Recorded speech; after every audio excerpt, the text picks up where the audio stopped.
श्रोताओं नमस्कार। कार्यक्रम में स्वागत है आपका। कार्यक्रम का नाम है मुझे याद है जरा जरा। जी हाँ, जैसा कि इस कार्यक्रम के नाम से ही स्पष्ट है, इस कार्यक्रम में हम आकाशवाणी के बीते दिनों को याद करते हैं। आकाशवाणी से जुड़े उन लोगों को अपने स्टूडियो में बुलाते हैं जो इसके शुरुआती दिनों में जुड़े रहे। उनकी यादों से आपको भी रूबरू कराते हैं और उनकी यादें आप सभी श्रोताओं तक पहुंचाते हैं। इसी क्रम में आज हमने स्टूडियो में आमंत्रित किया है एक ऐसे शख्स को जो आकाशवाणी बरेली के जब स्थापना हुई, जो पहला कार्यक्रम हुआ, उनकी बड़ी भूमिका थी और उसके बाद से वो उद्घोषणाएं भी करते थे। उनकी आवाज़ आप सुनिए, शायद आप में से बहुत सारे लोग उन्हें पहचान जाएं। बहुत बहुत स्वागत है आपका। शुक्रिया इनायत करम, नवाजिश, थैंक यू। आज आपके माध्यम से एक तवील अरसे के बाद हमारे यहाँ के आसपास के जो श्रोता हैं उनकी सैयद सिराज अली यानी मुझसे मुलाकात हो रही है और मुझे ये सौभाग्य प्राप्त हुआ है कि मैं उन लोगों से आज आपके माध्यम से मुखातिब हूँ। जी, तो आप में से बहुत सारे श्रोता जो लंबे वक्त से जुड़े हैं आकाशवाणी से, वो शायद आवाज़ से ही पहचान गए हों और आपने नाम भी बता दिया, सिराज अली। जी हाँ, सिराज अली साहब, आपका बहुत बहुत स्वागत है आकाशवाणी स्टूडियो में। और इतने दिनों बाद आप आकाशवाणी बरेली के स्टूडियो आ रहे हैं, कैसा लग रहा है? मुझे जाहिर सी बात है कि यहाँ मैं एक बहुत लंबे अरसे के बाद आ रहा हूँ, तो आज मुझे जो दिली सुकून और खुशी महसूस हो रही है उन्हें शायद मैं अल्फाजों का जामा नहीं पहना सकता, मेरे पास शब्द नहीं है। लेकिन मेरी भावनाओं को वो लोग महसूस कर सकते हैं जो शायद एक बहुत लंबे समय के बाद मेरी इस आवाज़ को सुन रहे हैं। हालांकि आवाज़ में थोड़ा सा परिवर्तन महसूस कर रहे होंगे, कुछ एज का भी फ़र्क है। और उस ज़माने में हम लोग जो कार्यक्रम किया करते थे उनका एक रंग मुख्तलिफ हुआ करता था, अलग अलग तरह के कार्यक्रम होते थे। तो हम उन्हें अलग अलग अंदाज में उनको बनाने के लिए उसका प्रेजेंटेशन उसी हिसाब से किया करते थे। तो वो हम लोगों की एक पहचान थी उस जमाने की। उसमें जवाबी जी कार्यक्रम भी हमारी तरफ से होते थे जो हम पत्रों के उत्तर दिया करते थे। और उस जमाने में चूंकि दूरदर्शन वगैरह ये था, वो भी यहाँ ज़्यादा इतना नहीं था स्कोप उसका। तो उस जमाने में ख़ास तौर से हमारे जो किसान भाई हैं और इधर के जो इलाके के बरेली के करीब मैं समझता हूँ 40 किलोमीटर के सर्किल के एरिए में जो श्रोता हैं उन तक हमारा कार्यक्रम बहुत पॉपुलर थे और बहुत उससे सुने जाते थे। और हमारे पास जो लोगों के पत्र आते थे उससे हमें उनके प्यार का और उनके लगाव का एहसास बराबर होता था। जी जी। बात की जाए एकदम उस स्थापना दिवस के दिन की, जब आकाशवाणी बरेली की स्थापना हुई जी, उस वक्त के आप गवाह रहे हैं जी, उस दिन का कुछ अनुभव बताइए। मैं आकाशवाणी रामपुर में उस जमाने में कैजुअल अनाउंसर था और वहाँ के कार्यक्रम किया करता था बहुत। बरेली में यहाँ पर जब इसकी स्थापना हुई तो मेरे पास इनविटेशन भी नहीं आया था, जो मैं आपको एक्चुअली बताऊं। अच्छा। उसमें मोतीलाल वोरा साहब उस जमाने में गवर्नर थे और शीला दीक्षित जी केंद्रीय निर्माण मंत्री थी वो। तो वो लोग मुख्य अतिथि के रूप में यहाँ पर आने थे और जिसका मुझे पहले से पता था क्योंकि मैं बहुत जुड़ा हुआ था गहराई से। तो मैं बहुत ही ज़्यादा दुखी था और दुख की हालत ये थी कि मैं उस दिन मतलब बहुत ही ज़्यादा ऐसे ही कैजुअल स्टाइल में बैठा था, मेरा शेव भी नहीं बना था। अच्छा। मतलब बहुत ज़्यादा दुखी था कई दिन से, क्योंकि मुझे उम्मीद थी कि मैं इतना सक्रिय रहा हूँ, इतना ज़्यादा वो रहा हूँ तो मुझे इन्विटेशन मिलेगा। बहरहाल एक सुनील सक्सेना जी उस जमाने में मेरे साथ आकाशवाणी रामपुर में भी होते थे, बरेली में वो अकाउंट सेक्शन में यहाँ आ गए थे। तो वो अचानक मेरे पास आए। मैं उन्हें देख के कुछ समझ नहीं पाया, लेकिन वो मुझसे आते ही बोले कि आप तुरंत चलिए। अच्छा। तो मैंने क्या मतलब, तो बोले कुछ नहीं, बस आप चलिए मेरे साथ। तो मैंने कहा कहाँ जाना है? बोले वो आकाशवाणी जाना है और गवर्नर साहब भी हैं वहाँ और वो शीला जी भी आई हुई हैं और आपको जो है वो नहीं, वो शायद एक दिन पहले की बात है, सॉरी। तो दिल्ली से एसडी साहब आए थे, उनका नाम मैं भूल रहा हूँ, और दिल्ली के कई लोग आए थे। तो उन्होंने मुझे बुलाया था अचानक एकदम। अच्छा। तो मैं खैर उनके साथ आ गया। उन्होंने मुझे शेबूब भी बनाने का मौका नहीं दिया, बिल्कुल ऐसे ही उन्होंने कहा आप ऐसे ही चलिए बस। जी। तो मैं जब वहाँ पर आया तो उन लोगों ने मुझे देखा, मेरा नाम पूछा, मुझसे बात करी ऐसी। तो मुझसे कहने लगे, एसडी साहब वहाँ के थे दिल्ली के, तो वो मुझसे कहने लगे कि आप कल के कार्यक्रम का वो कर रहे हैं सब। तो मैंने कहा सर मैं तो एकदम अचानक, ये तो जानकारी मुझे इतनी ज़्यादा नहीं। तो बोले वो जानकारी सब आपको मिल जाएगी और ऐसा है कि आप उसकी तैयारी कर लीजिए और ये फाइनल है कि आप कर रहे हैं। तो मैंने कहा ठीक है साहब। और मैं चूंकि मंच के कार्यक्रम करने में मैं बचपन से ही काफ़ी करता था, तो मुझे कोई ऐसी मंच के कार्यक्रमों में झिझक नहीं थी और आकाशवाणी के भी करता रहा था मैं। तो इस तरह से वो एकदम बात हुई और उन्होंने मुझे सारे जो है वो जो लोग थे उनसे कहा कि आप इनको सारी चीज़ें मुहैया करा दीजिए, जो जो इन्होंने करना है, जैसे क्या करना है, और ये इनके ऊपर छोड़ दीजिए, जैसा ये करेंगे ये अपने हिसाब से संचालन कर लेंगे। तो चूंकि बरेली के मैं कार्यक्रम पुलिस लाइन के और जन्माष्टमी के और ये सारे सब मैं करता ही था, तो जितने स्कूल थे पुलिस लाइन के 26 जनवरी 15 अगस्त 2 अक्टूबर के भी सब मैं ही करता था। तो मुझे सभी लोगों के, कॉलेज के और सब जगह के जो भी कार्यक्रम होते थे वो सब मुझे मतलब पता भी थे और मेरे पास नोटेड भी रहते थे। तो वो मैंने वैसी तैयारी करके उन्हें हाथ के हाथ जो है वो मैंने कहा कि ज़रा सा देख लीजिए साहब मैंने ये बनाया। तो वो बोले बताइए। तो मैंने कहा नहीं मैंने कोई स्क्रिप्ट नहीं लिखी है। तो मैंने कहा मैं बोल कैसी आपको। तो वो मैंने जैसी बोला तो वो बस जरा ही सा मैंने बोला था। तो बोले वो हमें तो पहले ही आइडिया हो गया था, कोई नहीं आप जो है कल कर रहे हैं तो आप अपने हिसाब से वो तैयारी करिए और वो सब लेके आप जो है आप उसका कर लीजिए। बस ऐसे ही हुआ। और दूसरे दिन मैं यहाँ पर आ गया था, करीब कार्यक्रम शुरू होने से 2-3 घंटे पहले ही आ गया था मैं, जबकि उन्होंने कहा था आप 1 घंटा पहले आ जाइएगा।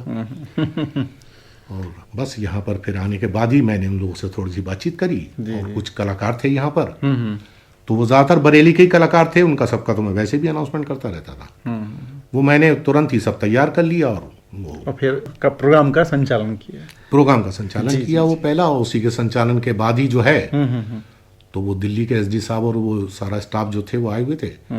तो वो चलते समय मुझसे उन्होंने कहा कि ऐसा है कि आप 5 जने 6 दिन के अंतर पे उन्होंने कहा था आप दिल्ली आइएगा हमसे मिलने।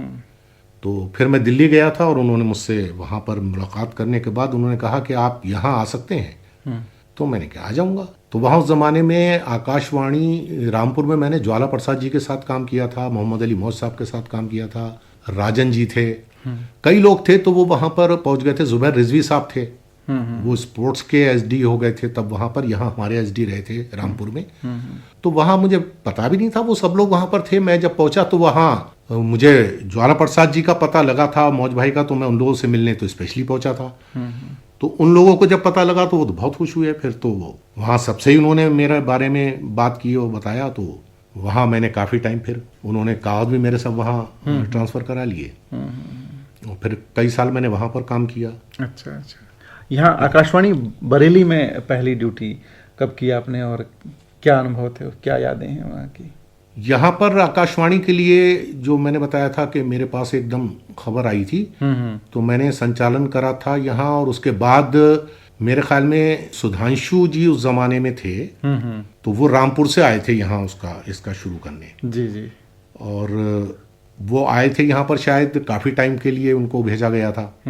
लेकिन मैंने जब यहाँ पर किया तो उनके साथ, तो वो उनकी शायद कुछ पर्सनल प्रॉब्लम थी, तो उन्होंने जाने की इच्छा जाहिर की। तो यहाँ ये 9 दिन में ही मेरे पास ही सारा वो हिसाब बन गया था। और मैंने इस बीच में 6 दिन में शिव कुमार सिंह थे, मैंने उनको और करीब 7 लोगों को मैंने फिर ट्रेंड किया यहाँ पर। अच्छा। कैजुअल अनाउंसर के रूप में। और उनमें से 3-4 लोगों ने अच्छा काम किया यहाँ, जिसमें शिव कुमार काफ़ी टाइम मेरे साथ चले। और भी कई लोग थे जो अच्छा किया जिन लोगों ने, लेकिन शिव कुमार मेरे साथ काफ़ी लंबा चले। अच्छा। तो उस दौरान कौन सा प्रोग्राम करना आपको काफ़ी अच्छा लगता था? हम लोग यहाँ पर जो गीतों का कार्यक्रम देते थे वो कार्यक्रम बहुत अच्छा होता था, क्योंकि उसमें हमारे यहाँ आसपास के लोग ज़्यादातर जुड़े हुए होते थे। उनके रिस्पांस आते थे, उनके ख़त आते थे यहाँ पर, तो उनकी बात करना, उनके नाम बोलना हमको इसलिए भी अच्छा लगता था क्योंकि उनका रिस्पांस आता था और इंटरेक्शन रहता था। जी। और लोग शहर में तो खैर हमें जानते ही थे लोग, तो शहर के लोग मिलते थे, उनका भी बहुत अच्छा रिस्पांस रहता था यहाँ पर। तो उनके हिसाब से और यहाँ के जो आसपास के लोग थे और जितने जहाँ तक ये प्रसारण की हमारी सीमा रेखा थी, जहाँ तक ट्रांसमिशन हमारा कैच होता था, वहाँ तक के लोगों से बहुत अच्छा हम लोग का राब्ता रहा। और बरेली का रेडियो स्टेशन और बाकी जहाँ के भी आकाशवाणी थे, मेरे ख्याल में उस ज़माने में चूंकि ये इतना ज़्यादा था नहीं सिस्टम, ये जो अब वाईफाई ये सारे सब हाँ हाँ बिल्कुल चल निकले हैं। हाँ हाँ तो, अब तो उस काफी ज़माने है। में बड़ा अच्छा लिसनर था और बहुत बड़ी तादाद में था। मैं समझता हूँ लाखों की तादाद में। और उसमें रामपुर का तो बहुत बड़ा क्षेत्र था, उसके ट्रांसमिशन की पावर भी बहुत ज़बरदस्त थी। वो बरेली तक कैच करता था यहाँ पर सारा सब। लेकिन बरेली का अपना एक अलग रंग रहा। और यहाँ गौड़ साहब आए और सिन्हा साहब आए, बहुत से लोग यहाँ पर आए जिनके साथ काम किया। उन लोगों ने भी, वो भी बड़े डिवोटी थे। और रामपुर में ये लोग तो रामपुर से ही थे ज़्यादातर। गौड़ साहब तो शायद रामपुर से नहीं थे, वो तो नजीबाबाद से शायद आए थे इधर। और बाकी जो हैं एक राजन भैया थे, वो हमारे वहाँ के थे रामपुर से, वो भी उनका भी यहाँ पर काफ़ी योगदान रहा। और बहुत अच्छे लोग वहाँ से लोगों का सपोर्ट रहा। और फिर यहाँ चूंकि मैं आकाशवाणी से जुड़ा हुआ था रामपुर से पहले से ही, और सब टेक्निकली यहाँ पर वैसे टेक्निक जो थी वो अलग थी, हमारे आकाशवाणी की अलग थी। तो लेकिन मैं दिल्ली में कर चुका था ये। अच्छा। यहाँ का ये जो प्रसारण है तो ये सब हैंडल मैं वहाँ कर चुका था। लेकिन दिल्ली में जो है वहाँ इंजीनियर अलग से दिए जाते थे। अच्छा। वो प्राइवेट जो स्टेशन थे, मैंने वहाँ पर उन लोगों के साथ काम किया था। मुझे वहाँ पर लेकिन मशीनें तो समझ में आ गई थी वहाँ पर। तो उसकी वजह से मैं फिर वो चलाने भी लगा था। फिर ऐसा भी होता था कभी वहाँ पर हो जाता था, जब उन्हें पता लगा कि मैं कर लेता हूँ तो वो बाज़ वक़्त नहीं होता था कोई, तो मैं अकेले ही हैंडल कर लेता था सब चीज़ें। अच्छा। तो वहाँ बड़ा सीखने का मौका मिला। फिर यहाँ पर वो चीज़ें बड़ी काम आई मेरे। जी जी। मैं शुरू में यहाँ पर किया और फिर उसके बाद मैं करता चला गया। अब आखिरी सवाल ये कि आज के समय में आकाशवाणी बरेली को किस तरह से आप याद करते हैं, या आपके जीवन में किस तरह से जुड़ाव है?